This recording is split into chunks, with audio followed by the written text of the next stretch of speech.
What's up everyone, Darcblade here with another Hunter's Guide to Monster Hunter Rise Sunbreak. In this video, we're going to be bringing you some full set budget builds, this time for the Hunting Horn. Now what is a full set budget build?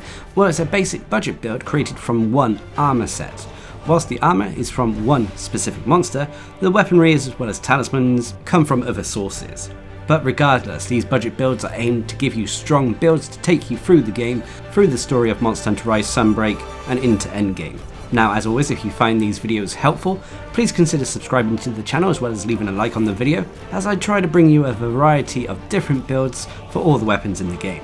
Now when it comes to the Hunting Horn, it's in a very powerful place in Monster Hunter Rise and Monster Hunter Rise Sunbreak, but it kind of diverges from the traditional playstyle of the Hunting Horn. Some players love this, others hate it, but regardless of how you feel about it, the Hunting Horn is very strong in this game.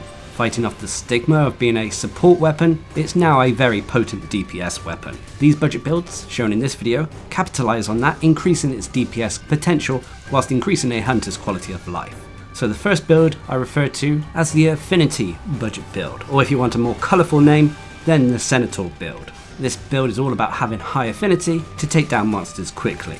So for this build you'll need the full Shogun Senator set, which includes the Senator Helm, Senator Mail, Senator Braces, Senator Coil and Senator Greaves. For your Petalace, this is down to personal preference. As always, I tend to favour using the Absolute Petalace for these budget builds and when you're going through Sunbreak story for the first time, as it gives you increased health for more survivability. And then for your Talisman, you want to go for a Talisman that can get to Weakness Exploit level 2, either through the skills on the Talisman itself or through decorations. As for the weapon, I'm using the Rosen Seal, which is the Espinas Hunting Horn. Now the Hunting Horn shown in this video is at the absolute highest level. Yours may be a lower level version, but it will still provide you a similar result.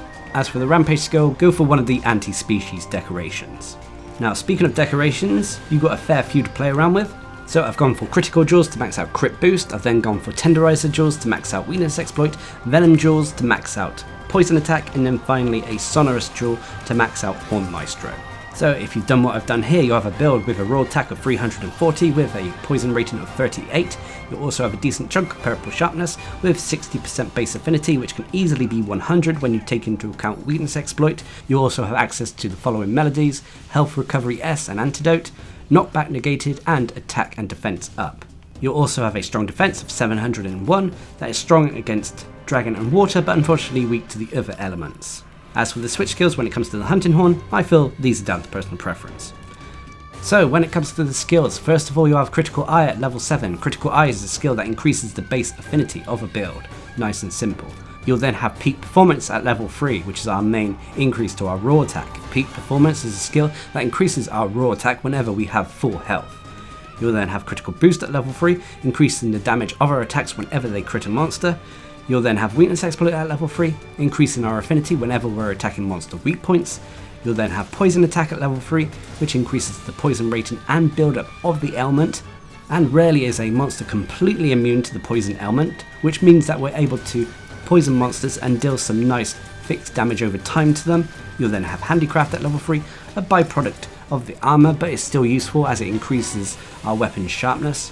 You'll then have Marathon Runner at level 3, which again is another byproduct of the armor, which reduces constant stamina consumption by up to 50%, which helps when we're sprinting. You'll then have Pierce Up at level 3, which again is another byproduct of the armor we're wearing. It's not needed on a Hunting Horn build whatsoever, as it increases the damage of piercing ammunition or piercing arrows. You'll then have Grinder S at level 3, which boosts the sharpness properties when we resharpen our weapon. And then finally you'll have Horn Maestro at level 1, which increases the overall performance speed and shockwave damage of our melodies. So there you have it, it is a straightforward damage dealer build, and should be able to take down monsters quite quickly. But every build out there has various pros and cons. When it comes to this Senator budget build, its biggest pro is, like I said, its damage output. All its affinity based skills combined with the few other DPS skills it has, such as Peak Performance and Poison Attack, were able to take on monsters quite effectively. On top of that, sharpness isn't too much of an issue for this weapon. Yeah, we can burn through it eventually, but it's not the worst, as we do have a decent chunk of purple sharpness as well as the grinder skill to counter it. And then finally is that this build is relatively easy to craft. We don't really need any super rare decorations, and the talisman even doesn't need to be of the highest quality to make this build work. but unfortunately there are cons. One of the biggest cons for this build is unfortunately it is kind of lacking when it comes to defensive skills. We don't have any evasion skills, for example, to help when it comes to avoiding attacks, so that is something to be aware of.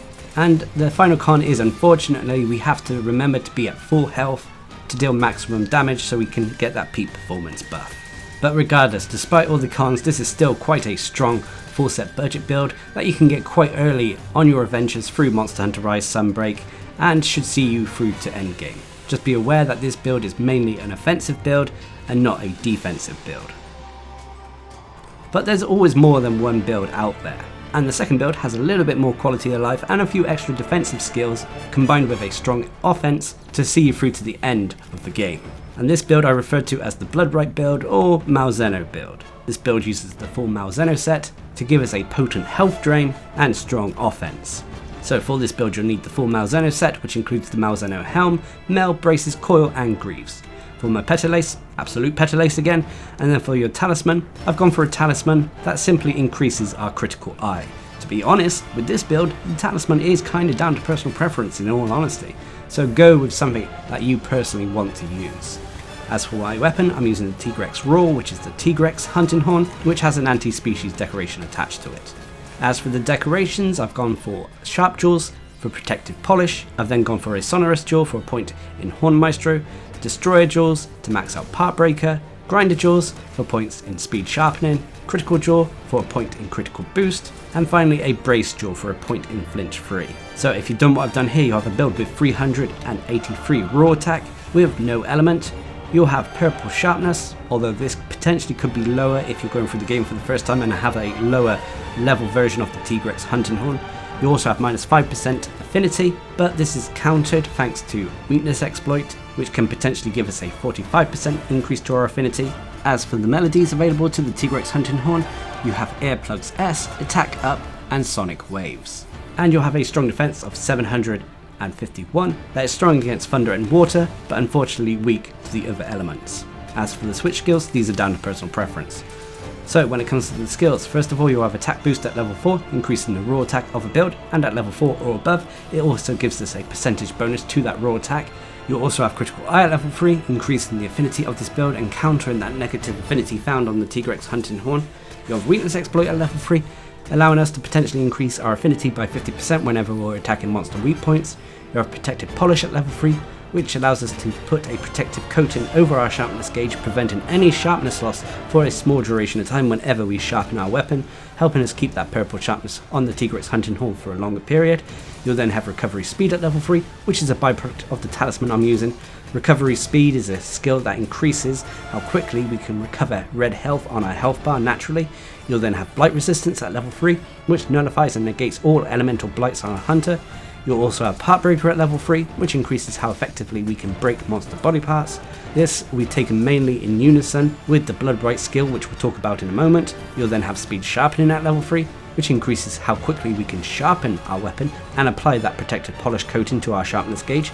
You'll then have Wirebug Whisperer at level 3, which is very useful on the hunting horn, as this allows us to recharge our wirebugs more quickly, as well as how long we can hold additional wirebugs. And the hunting horn's wirebug and silkbind attacks are very strong in Sunbreak, so using them as often as possible is made easier thanks to Wirebug Whisperer. You'll then have Bloodbright at level 3, which is one of the crux of this build. Bloodbright is a skill that whenever we damage a broken monster body part, hence the reason we've taken Part Breaker, a portion of that damage will heal us. So this build has a health regeneration aspect to it, so long as we're attacking broken monster body parts. You'll then have critical boost at level 1. It would have been nice to get this higher, but critical boost at level 1 is still a bonus that increases our damage whenever our attacks crit a monster. And then finally you have Horn Maestro at level 1, increasing the overall performance speed and shockwave damage of this build.